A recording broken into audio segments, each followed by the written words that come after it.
तो नमस्कार दोस्तों, स्वागत है मगन ट्यूटोरियल्स में। उम्मीद करता हूं सब लोग स्वस्थ होंगे, व्यस्त होंगे, ज़बरदस्त होंगे। दोस्तों, लंबे समय से आप लोगों का ये सवाल रहा है कि एनआईएएस डीएलएड केस में क्या हो रहा है। हालांकि हमने आपको अभी एक दो दिन पहले अपडेट किया था कि संसद में इस मामले को उठाया गया था। नंदन सिंह बोहरा सर के प्रयासों से ये मामला संसद तक पहुँचा, लेकिन जो दो सवाल मेनली पूछे गए थे वहाँ पर उनके जवाब ही नहीं मिले। पहला और बाकी सवालों के जवाब दिए गए, मैंने टेलीग्राम पे डाल दिया, उस पीडीएफ को आप जाके देख सकते हैं।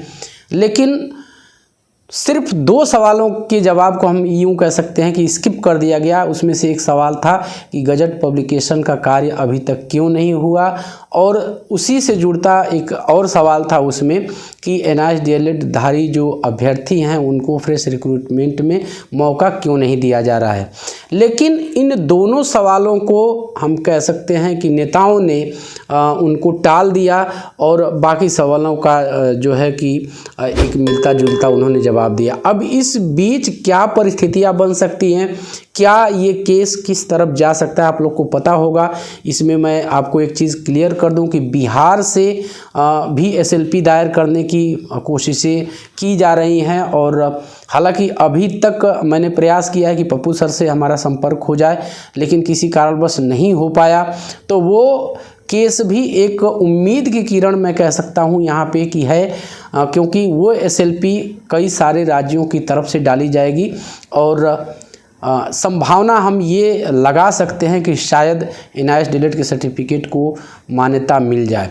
यहाँ पे एक चीज़ गौर करने वाली है, आप लोगों ने सुना होगा और ये एक ऑथेंटिक खबर थी कि एनसीटीई भी अपनी तरफ से जो रिव्यू पिटीशन है वो उसके लिए जा रही है। हालांकि रिव्यू पिटीशन डाल दी गई है विश्वनाथ जी के द्वारा, और जैसे ही सुनवाई की डेट उस संबंध में आती है तो उसके बारे में हम आपको बताएंगे।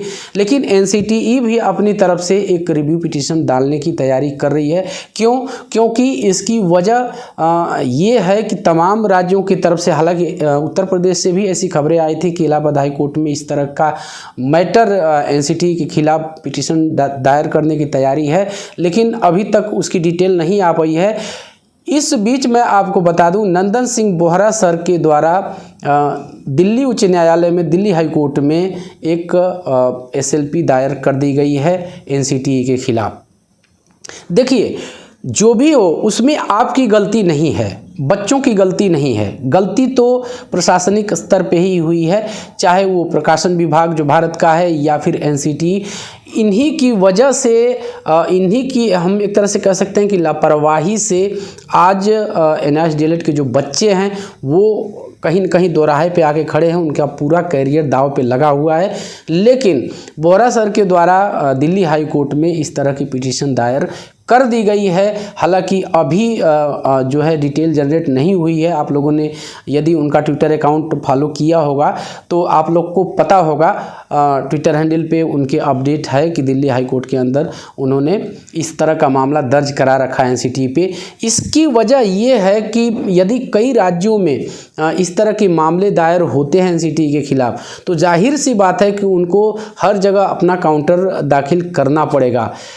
इससे अच्छा ये है कि एक आश्वासन ये मिला था, कहीं से ये चीज़ें पता चली हैं, एक आश्वासन ही मिला था कि एनसीटीई खुद ही रिव्यू के लिए अपनी तरफ से रिव्यू माननीय सुप्रीम कोर्ट में लगाएगा, जो 11 अगस्त का फैसला है उसके खिलाफ। लेकिन यहाँ पे उत्तराखंड से विश्वनाथ जी, आप लोग जानते हैं, उन्होंने ऑलरेडी रिव्यू फाइल कर दिया है। अब यहाँ पे इस मुद्दे पे आप लोगों का एक सवाल हो सकता है कि इस रिव्यू का कितना हमें लाभ मिलने वाला है, या इससे हम क्या उम्मीदें लगा सकते हैं। तो मैं ये अपना पर्सनल व्यू आपको बता रहा हूँ। कभी अगर मौका मिलता है तो मैं विश्वनाथ जी को भी लाइव लाने की कोशिश करूँगा। हमारी कोशिशें लगातार रहती है। दिक्कत ये होती है, मैं आपको सही यदि बताऊँ तो बोहरा सर भी लाइव उनको मैं आज लाने वाला था, लेकिन किसी कारणवश वो व्यस्त थे और हमने उसको पोस्टपोन कर दिया। जो कुछ भी चीज़ें हैं आप लोग भी चाहते होंगे और हम भी ऐसा चाहते हैं कि वो ऑन कैमरा आके अपना पक्ष स्पष्ट कर सके, ताकि जो एक कन्फ्यूज़न की स्थिति है या क्या कुछ हो सकता है, एनआईएस डीएलएड वापसी कर सकता है कि नहीं कर सकता है, ये चीज़ें साफ हो जाती। लेकिन जितनी बात हुई है उन्होंने अभी तक मोटे शब्दों में यही कहा है कि प्रयास अभी भी जारी हैं। तो यदि हम मूल रूप में कहें, यदि समग्र रूप में कहें, तो जो बिहार से एसएलपी लगने वाली है पप्पू यादव सर के द्वारा, उससे भी बहुत सारी उम्मीदें टिकी हुई हैं बच्चों की, क्योंकि वो इस एसएलपी एक बड़े वकील के साथ, जैसा कि आप लोग जानते हैं पप्पू सर ने कई बार इस चीज़ को कहा है कि हम पूरी तैयारी के साथ और टॉप लेवल के एडवोकेट लेके जा रहे हैं, और इसीलिए थोड़ा सा समय भी लग रहा है, लाजमी भी है समय लगना। लेकिन अब धीरे धीरे यहाँ पे एक चीज़ हम कह सकते हैं कि थोड़ा सा अब विलम्ब हो रहा है, लेकिन हमें उम्मीद यही है, हो सकता है पढ़ भी गई हो। मैंने कहा कि कुछ दिनों से हमारा संपर्क नहीं हो पा रहा है, वो अटेंड नहीं कर पा रहे हैं, तो इस तरह का मामला भी अभी डालने की तैयारी है। तो वहाँ दिल्ली से एनसीटी के खिलाफ या फिर एमएचआरडी के खिलाफ ये सारी चीज़ें की जा रही हैं, और इधर पप्पू सर की भी एसएलपी लगती है, रिव्यू पिटीशन डाल दी गई है। रिव्यू पिटीशन की जहाँ तक बात है, मैंने बार बार आपसे कहा है और बोहरा सर ने भी कहा है कि बिना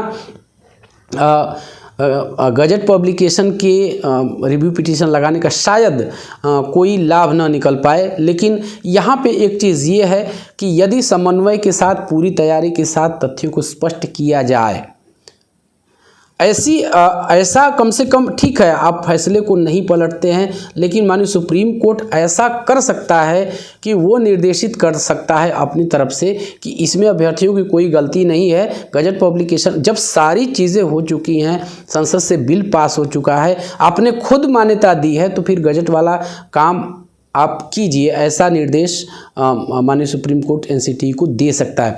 अब ये देखने वाली बात होगी कि ये केस रिव्यू का जो है वो कब लिस्ट होता है। इसमें मैं ये जरूर जोड़ना चाहूँगा कि जो वेस्ट बंगाल से कौशिक दास जी का मामला है, एनआईएस डीएलएड से ही संबंधित है, आप लोग को पता होगा, वो लाइव भी आए थे इस चैनल पे।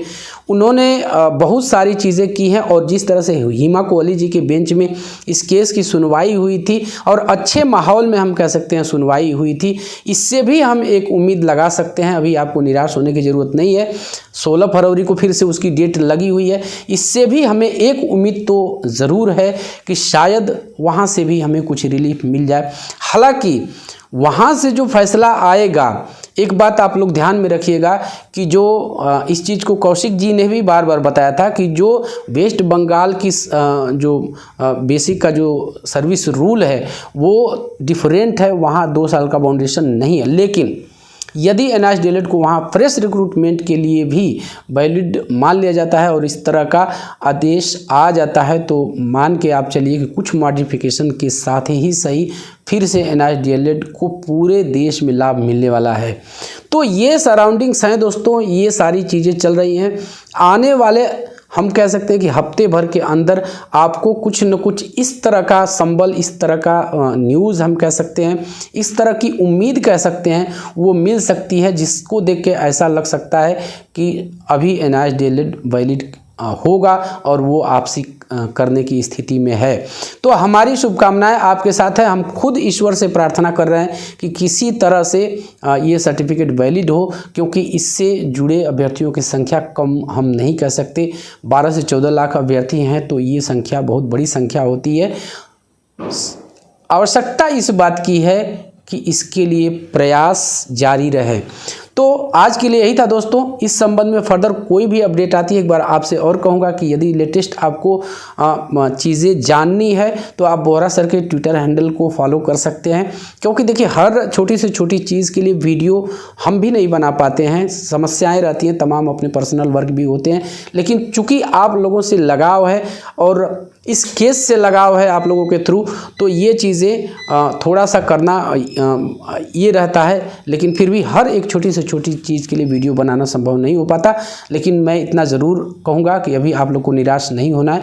बहुत से स्तरों पे कार्य हो रहे हैं और हमें ऐसी पूरी उम्मीद है कि एनआईएस डीएलएड एक दिन वैलिड ज़रूर होगा। तो बस दोस्तों यही था आज की इस वीडियो में। उम्मीद करते हैं कि आपको वीडियो पसंद आई होगी और चलते चलते वही रिक्वेस्ट दोस्तों, कृपया इस चैनल को लाइक शेयर और सब्सक्राइब ज़रूर कीजिए दोस्तों। जब आप ऐसा करते हैं तो हमें एक मोटिवेशन ज़रूर मिलता है। मिलते हैं अगली वीडियो में, तब तक के लिए नमस्कार।